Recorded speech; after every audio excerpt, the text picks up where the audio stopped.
Vai kwa sasa amejifunza na yuko tayari kubadilika na ameanza kufanya mambo yaliyo mema katika ndoa yake. Sasa dada zake tumbo moja wanaonekana wakianza kumshauri tena katika hali ya ubaya, kwa sababu hawa wameshindwa hata kutunza ndoa zao. Sasa wanataka kumshauri Vai kuhusiana na yale ambayo yanaendelea katika ndoa yake. Nyakati za usiku, wakati Manyanya anarudi kutoka kazini, Vai alimkimbilia mume wake kwa lengo la kumpokea na kumjulia hali. Baadaye sasa dada zake wakaja juu kwa kumwambia kwamba kitu ambacho anachokifanya ni kama vile kujipendekeza fulani hivi, afu pia anaonekana kufanya yasiyofaa katika familia yao, kwa sababu wao huwa hawafanyi hivyo. Lakini Vai anawaambia kwamba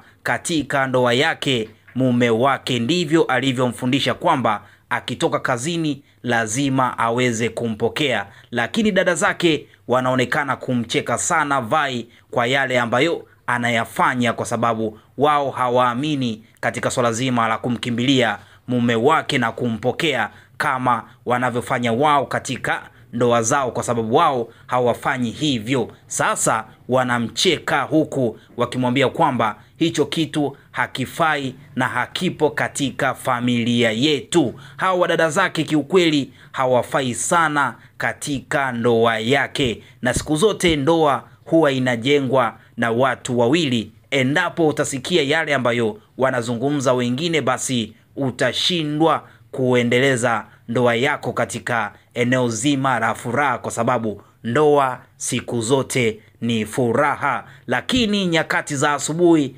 tunatazama dada zake wanaondoka, wao hawa wanarudi katika familia zao. Sasa hapa tunaona Vai amekuwa na furaha sana. Baadaye anakwenda kumkumbatia mume wake na kumwambia kwamba kwa sasa dada zangu wameondoka, na mimi naanza kuhisi ni kama vile siku ya kwanza tulivyofunga ndoa, watu walitusindikiza na baadaye tukabaki wawili na tukaanza kuishi pamoja. Kiukweli siku ya leo natamani hiyo iwe kama ile siku ya kufunga ndoa, kwa maana kwamba siku ya leo tofurahi kweli kweli. Lakini Manyanya anamwambia Vai kwamba anaenda shopping kwa ajili ya kwenda kununua vitu vya kuleta nyumbani. Lakini Vai bana naye akaenda kumbembeleza mume wake kwa maneno mazuri na kumwambia kiukweli siku ya leo natamani sana ni furahi, afu pia kuna sauti fulani hivi huwa unaniita na ninafurahi sana, unaniita fulani hivi my wife. Basi hapa wife, sasa hapa leo nahitaji kukuita wewe husband,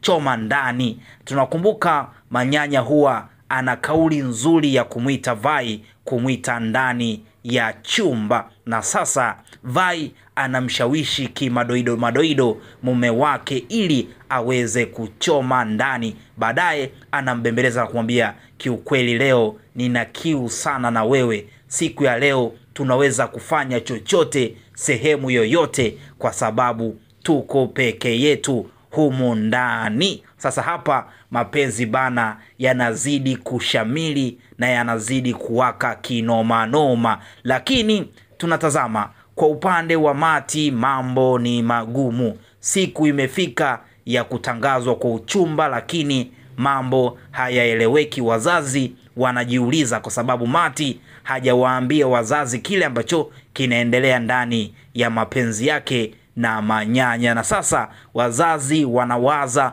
kumpeleka Mati kwa mganga kwa lengo la kumweka sawa ili aweze kuwasiliana na mpenzi wake. Lakini sasa wazazi hawafahamu kitu gani ambacho kinaendelea. Sasa Mati anaambiwa kwamba wamwandae ili wampeleke, na baadaye anakwenda kufungua mdomo. Sasa hapa wazazi wanashangaa kusikia sauti ya Mati. Wazazi wanakwenda kupewa taarifa kuhusiana na kile ambacho kinaendelea. Baadaye Mati bana anakwenda kuambia kwamba kiukweli wazazi wangu, hili jambo la uchumba halipo, kwa sababu siku ya mwisho ambayo nimepata tatizo nilipokea simu, yule mwanaume hanihitaji na amerudi kwa mke wake, hivyo amefunga simu na sijui kitu gani kinachoendelea. Kila nikipiga simu hapatikani, ameniblock, hivyo mpaka sasa hiyo shughuli haipo. Naomba tu muambie watu waondoke hapa nyumbani, kwa sababu hiyo shughuli bado haipo na haiwezi kutokea, kwa sababu yule kasharudi kwa mke wake. Sasa hapa wazazi wanashtushwa kwa taarifa hizo, kwa sababu wao waliamini siku hiyo itakuwa siku ya furaha, lakini imekuwa siku ya mikosi. Sasa kuna kitu cha kujifunza. Tunatazama, baada ya mambo yote, mume wa mtu siku zote ni sumu, mke wa mtu siku zote ni sumu. Hauwezi kupata penzi lililokuwa kamili kwa mume wa mtu hata kama wamekosana, ila inaweza katokea kwa yule ambaye tayari move on, kwa maana kwamba wameachana mazima kwa kila kitu, hata makaratasi yanaeleza. Lakini kwa wale ambao wamekosana kwa siku 3-2, basi tambua unaweza kumpoteza muda wowote, na hiyo sumu inaweza kukufuata, kwa sababu sumu ambayo imemfuata Mati mpaka sasa anaumwa. Endapo sasa akitambua hili, basi anaweza kujifunza kuhusiana na swala zima la mume wa mtu ni sumu. Sasa kwa upande wa Mudi mambo ni magumu sana. Baada ya Cindy kuondoka, yeye hana hali ambayo nzuri, kwa sababu mpaka sasa hali yake ni mbaya sana. Mudi amekuwa mlevi wa kupitiliza mara 1000.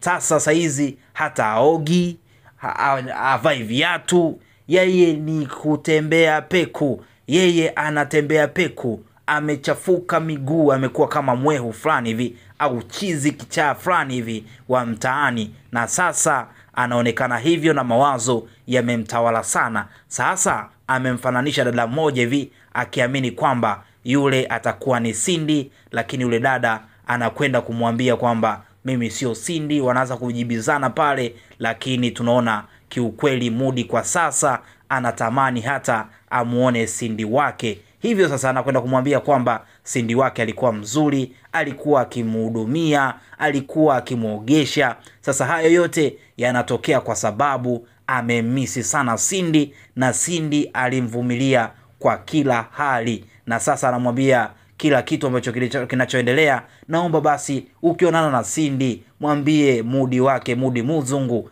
anamtafuta, anatamani kuonana naye. Mpaka sasa hali ni ngumu sana kwa upande wa Mudi Muzungu. Aise, tamthilia ya Dunia inazidi kuwaka moto. Kama ni mara kwa kwanza kujiunga nasi, we subscribe nao katika channel yetu. Chini ya video hii kumeandikwa neno subscribe, gonga hapo ili uwe wa kwanza kupata movie kali, na asante.